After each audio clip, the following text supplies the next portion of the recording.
नमस्कार दोस्तों, इस वक्त मैं रामलीला मैदान में हूँ और यहाँ पर देख सकते हो हजारों की संख्या में छात्र आए हुए हैं, अलग अलग जगह से आए हुए हैं, अलग अलग जिला, अलग अलग राज्य से आए हुए हैं अपने बातों को रखने के लिए।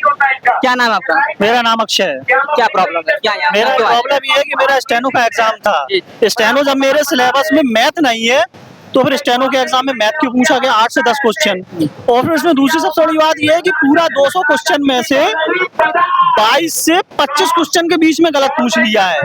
अब इसका अगर हम ना इसमें चैलेंज करेंगे तो हमको 50 रुपए फीस भी देनी पड़ेगी। मतलब आयोग को हम ये बताएं कि क्वेश्चन गलत है, उसके बाद फिर हम 50 रुपए क्वेश्चन और हिसाब से। आयोग तो बोल रहा है कि अगर आप 50 रुपए देंगे उसका मैं रोड बनवाऊंगा। तो आयोग रोड बनवाएगा तो ये बताइए कि आयोग हमारे पैसे से बैठा है रोड बनवाने के लिए, बेरोजगार छात्रों के पैसे से बैठा है रोड बनवाने के लिए? अरे टैक्स लीजिए, जिसके पास ज्यादा पैसा है और जनता से टैक्स लीजिए और उससे रोड बनवाए। तो मतलब अगर देश का विकास हो रहा है तो उससे स्टूडेंट को दिक्कत है। अरे स्टूडेंट को दिक्कत नहीं, जब स्टूडेंट के पास है ही नहीं है वो दे कहाँ से दे? भाई हमारे पास होगा तभी तो हम देंगे। मैं तो बेरोजगार हूँ। यही सवाल मोदी जी, योगी जी को समझ नहीं आ रहा है। नहीं आ रहा है ये सवाल समझ में। और फिर दूसरा सबसे बड़ी बात ये है कि हमारे पेपर में जो माउस था, माउस काम नहीं कर रहा था। और दूसरा, जब हम लोगों ने आवाज उठाई तो वहाँ पे जो बाउंसर थे, बाउंसर ये बोल रहे हैं कि शांत बैठ जा वरना तुझे एसएससी के एग्जाम से निष्कासित करवा देंगे।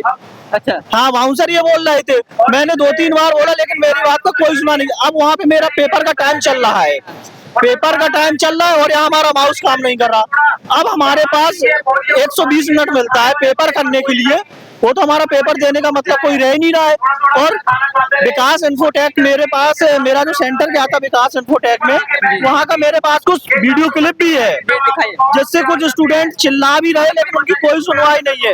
एग्जाम को उसने पहले बोला बाउंसर को बोला तुमको एसएससी के एग्जाम में निष्कासित करवा देंगे। ये मैं आपको कुछ वीडियो के द्वारा मैं आपको दिखाना भी चाहता हूँ। ये मेरे सेंटर की कुछ तस्वीर है और ये छात्र मेरठ से आया था और उसके पिताजी खेती करते हैं और इसका ये लास्ट अटेम्प्ट है। बताइए, अब इसका ये लास्ट अटेम्प्ट भी एसएससी ने बर्बाद करवा दिया है। तो मेरा एसएससी से यही कहना है कि इक्विटी हटाए और टीसीएस लाए और एग्जाम फेयर तरीके से कराए। मेरा आयोग से ये विनती है। क्या भैया यहाँ पर आया, क्या प्रॉब्लम है? सर मेरा फेज का पेपर था, फेज 13 का पेपर था, मेरा आर के डिजिटल सेंटर था। पेपर के बीच में मेरे आसपास के छात्रों का सिस्टम बंद हो गया, उन्होंने हो हल्ला शुरू कर दिया। इस वजह से क्या होता है कि जो मेरा 1 घंटा है पेपर का, उसमें 8-10 मिनट ऐसे बर्बाद हो जाता है। साथ ही साथ जैसे स्टूडेंट का सिस्टम बंद हुआ, उसका टाइमर चलता रहेगा, उसके भी मिनट बर्बाद होंगे, मेरे भी बर्बाद होंगे। अगर वहाँ इन्विजिलेटर से हम कुछ कहेंगे तो हमें धमकी मिलती है कि तुम्हारा पेपर हम रद्द करते हैं। वहाँ धमकी मिल रहा है? हाँ धमकी मिल रहा है। कुछ सेंटर पे बाउंसर रखे जा रहे हैं जो बच्चों को मारते हैं।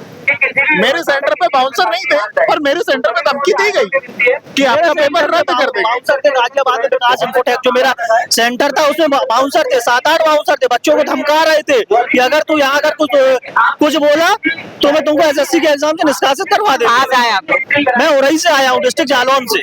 मैं भी उरई डिस्ट्रिक्ट जालौन से। देख सकते हो उरई से कुछ छात्र आए हुए हैं जो अपनी प्रॉब्लम बता रहे हैं, जहाँ पर माउस कीबोर्ड नहीं चल रहा, वहाँ बाउंसर रखे तो धमकी दे रहे कि अगर तू कुछ बोलेगा तो तुम्हें मारेंगे भी। इस तरह से बहुत सारे समस्याएं जो यहाँ पर छात्र लेकर आए हुए हैं और इनका बस एक ही मांग है कि इनका जो पेपर है वो सही ढंग से कराया जाए और जो इक्विटी है उसको वहाँ से चेंज किया जाए और कोई दूसरा जो सेंटर है वह यहाँ पर आए। तो यह जो मांग है यहाँ पर ये लोग मांग कर रहे हैं और यहाँ पर सारे लोग धरना पे आए हुए हैं और इन लोग की तब तक ये लोग नहीं उठेंगे जब तक इन लोग की मांग पूरी नहीं होगी। तो बने रहिए हमारे साथ, और लोगों से बात करते हैं और छात्रों से बात करते हैं और उनकी प्रॉब्लम जानने की कोशिश करते हैं। धन्यवाद।